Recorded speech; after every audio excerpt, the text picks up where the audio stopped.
اور ویسے خوبصورت بھی بڑے تھے آپ. حضرت عبداللہ ابن عمر فرماتے ہیں قریش کے اندر 3 شخص سب سے زیادہ خوبصورت تھے، جن کے چہرے ایسے چمکتے تھے جیسے سورج چمکتا ہے، دیکھنے والے لوگ رک جایا کرتے تھے ان کا حسن دیکھ کر. اور چمک دمک جو 3 شخصیتیں وہ کون سی؟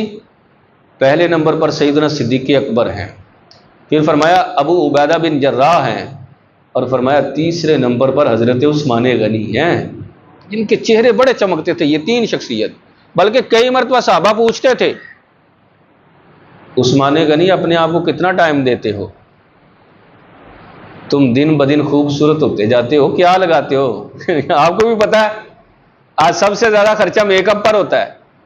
اور اللہ خیر کرے اب مرد بھی عورتوں والے کاموں میں پیچھے نہیں رہنا چاہتے ہو، کہتے ہیں اسی بھی کوئی کریم لائیے، ساڈا بھی کوئی رنگ گورا ہونا چاہیے، چٹا ہوئے تو پھر بندہ سونا لگتا ہے. یہ مطلب مردوں والی بات ہی نہیں، وہ عورتوں کے ساتھ شاید رہ رہ کے مطلب یہ عادتیں آتی جا رہی ہیں کہ اب مرد بھی اس لائن میں جو ہے وہ عورتوں والی لائن میں کھڑا ہونا چاہتے ہیں. حالانکہ مطلب سفید چمڑی کوئی باعث فضیلت نہیں ہے، لیکن خوبصورت ہونا اور چیز ہے.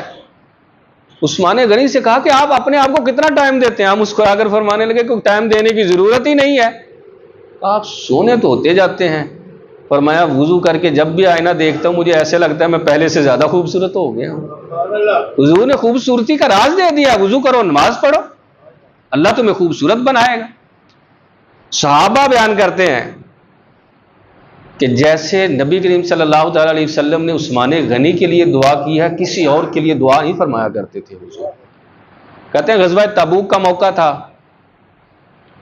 لشکر کے اندر سے کھانا ختم ہو چکا تھا، بڑی پریشانی. نبی کریم صلی اللہ تعالی علیہ وسلم نے فرمایا آج سورج غروب ہونے سے پہلے اللہ تمہارے لیے کچھ کھانے کا انتظام فرما دے گا. حضرت عثمان غنی کو پتہ چلا تو آپ نے 7 اونٹ جن کے اوپر جو ہے وہ غلہ لدا ہوا تھا حضور کی بارگاہ میں ہدیہ کیا.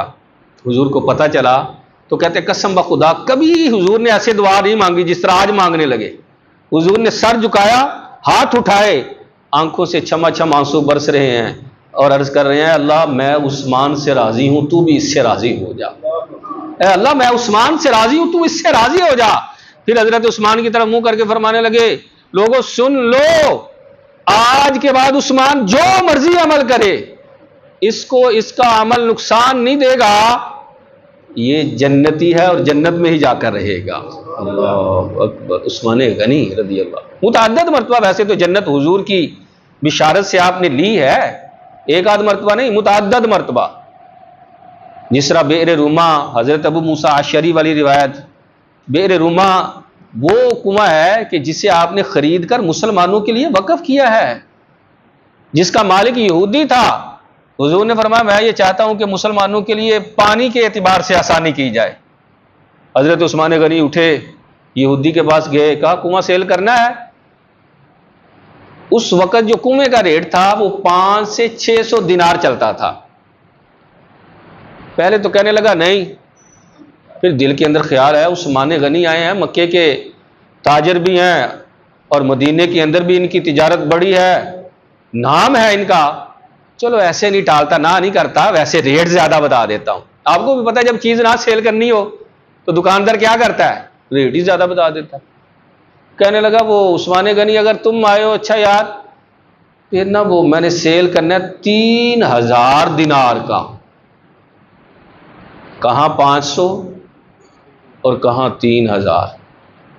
حضرت عثمان غنی نے دوسری بات ہی کوئی نہیں کی، کہا ٹھیک ہے مجھے سودا قبول ہے. کو بات کرنے والے وہ بڑا پریشان کہ 3000 بہت بڑی اماؤنٹ ہے، چلو کام کرواتے، چلو کہتے یار 3000 والی تو بات ہی نہیں، 500 چلتا ہے، تم 1000 لے لو. نہیں نہیں نہیں، جب دینے کی باری آئی تو 3 نہیں 4000 دینار اسے دیے. کہنے لگا یار عثمان میں تو پہلے ہی حیرت میں تھا، مجھے کوئی سمجھ نہیں آتی، تم جیسا سیانہ سمجھدار دانا شخص جس کا عالمی سطح پر کاروبار ہے، اتنے نقصان کا سودا. آپ فرمانے لگے تم پیسے کو دیکھ رہے ہو، میں مصطفیٰ کے فرمان کو دیکھ رہا ہوں. حضور نے فرمایا جنت ہے اس کے لیے، اور میں تو جنت خرید رہا ہوں، ابھی بھی یہ سستے میں خرید رہا ہوں. تم نے مطلب اس کا جو ریٹ لگایا وہ ریٹ ہی کم لگایا ہے، اس سے زیادہ لگاتے تو عثمان اس کو بھی خریدنے کے لیے تیار ہوتے۔